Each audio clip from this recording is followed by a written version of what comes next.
If you spent any time in the flight simulation community, you've almost certainly come across the debate between IVAO and VATSIM. It's one of those topics that never really seems to disappear. You know, whether you're asking people in Discord servers or watching YouTube videos, the question comes up over and over again: which network should I fly on? And almost every time, the answer is the same.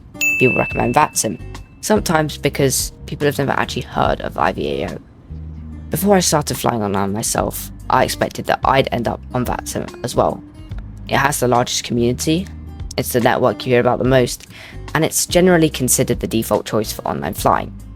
But after spending quite a bit of time looking into both networks and actually flying on them, I actually came to a different conclusion, and that was IVAO. Now, before anybody misunderstands the point of this video, this isn't me saying that VATSIM is a bad network. It really isn't. VATSIM is an incredible community, and there are areas where it is genuinely better than IVAO. Equally though, I think IVAO often gets overlooked, particularly by people who mainly fly in Europe and want a little bit more of a chill experience. So in this video I want to explain why I chose IVAO, where I think it performs better for the type of flying I do, where VATSIM still has the advantage, and hopefully help anyone who's trying to make the same decision. Point number 1, and probably the biggest reason people recommend VATSIM, is air traffic control. You'll hear people say that VATSIM is far more controllers online, and if you're talking globally, yeah, technically it's true. VATSIM does have more controllers overall. However, I don't actually think that's the most useful comparison. The better question is whether it has more controllers for where you actually want to fly. For me, that's almost entirely the UK and Europe. So major airports: Heathrow, Gatwick, Stansted, Manchester, Amsterdam, Frankfurt, Madrid, Oslo, you name it. Those are kind of airports I enjoy flying between. And when I started comparing both networks over multiple evenings, I was genuinely surprised by how similar the controller coverage often was. There were plenty of occasions where both networks had active ATC covering the airports I wanted to fly to. That's one of the reasons I slightly disagree when people say VATSIM has more ATC. I think a more accurate statement is that VATSIM has more ATC overall. Depending on where you want to fly, that difference may or may not actually affect your experience.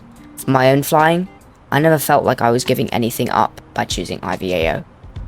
Now, I do want to make something very clear because I want this the comparison to be balanced. If you're somebody who mainly flies in North America, and I think this VATSIM is a strong option. American flying on IVAO is much quieter, and VATSIM has built an incredibly active community there. If your evenings are mostly spent flying around the United States or Canada, then I'd probably recommend VATSIM too. But because almost all my flying is based in Europe, particularly around the UK, that simply wasn't the deciding factor for me.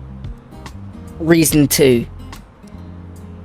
The reason I chose IVAO is kind of its overall environment. Every controller I've spoken to has been professional, patient, and most importantly, approachable. As somebody getting into online flying, that made a big difference.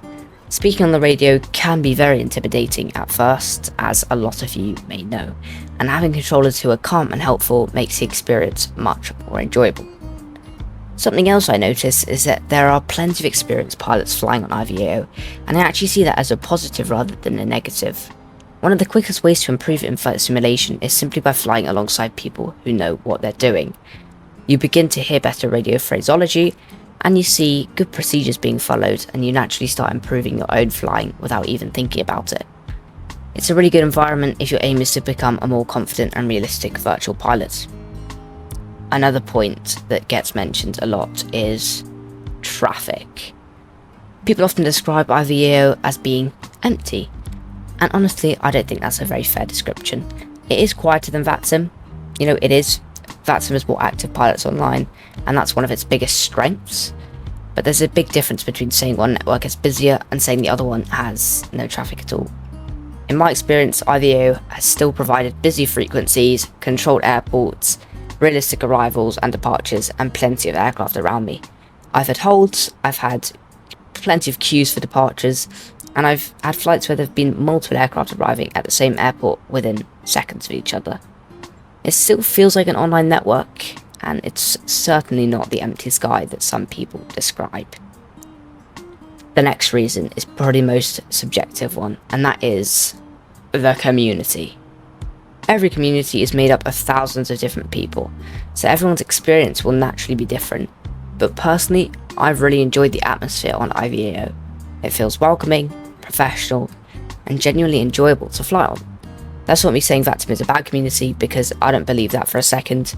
Both networks are full of dedicated volunteers who give up their own time to make online flying possible. I simply found that the atmosphere on IVAO suited the type of flying I enjoy. And of course, VATSIM still has some significant advantages, and I don't think it would be fair to ignore those. The biggest one is simply its size. There are more active pilots, more organised events, and generally a busier virtual sky. If your goal is to experience the highest possible level of traffic or realism, or you regularly fly long-haul routes and North American operations, VATSIM remains an outstanding choice. It's the largest online network for a reason, and it deserves the reputation it has built over the years. So, why did I still choose IVAO? And the answer is actually very simple. I didn't choose it based on worldwide statistics or because one network has more users than the other. I chose based on the experience I've wanted. I mainly fly in Europe. I found the ACC coverage to be excellent for the airports I use. I've had consistently positive experiences with controllers, and I enjoy the atmosphere on the network. For me, those things mattered more than simply choosing whichever network had the biggest numbers. I also think it's important to remember that this doesn't have to be a permanent decision. Plenty of sim pilots have accounts on both IVAO and VATSIM, and they'll choose whichever network best suits the flight they want to do that day. If you're flying from Heathrow to Amsterdam one evening and Los Angeles to San Francisco the next, there's nothing stopping you from using whichever network provides the experience you're really looking for. Ultimately, I don't think there's a universally correct answer. Both IVAO and VATSIM are outstanding communities, and both have played a huge role in making flight simulation as immersive as it is today. This video isn't about providing that one network is objectively better than the other. It's simply explaining why, after comparing both, IVAO was a network that suited me best and may suit other people best. If you're currently deciding between the two, my advice would simply be to try both. Spend some time flying on IVAO, spend some time flying on VATSIM, and make your own decision based on your own experience rather than somebody else's. You might end up preferring VATSIM, you might end up preferring IVAO, but either way, you'll have chosen the network that best matches the way you enjoy flying. If you enjoyed this video, let me know down in the comments which network you fly on and why. I'd be really interested to hear your experiences. If you're new to the channel, consider subscribing because this is the exact kind of content I'll be making to do with flight simulation. Thanks very much for watching, and I'll see you in the next one. Bye bye.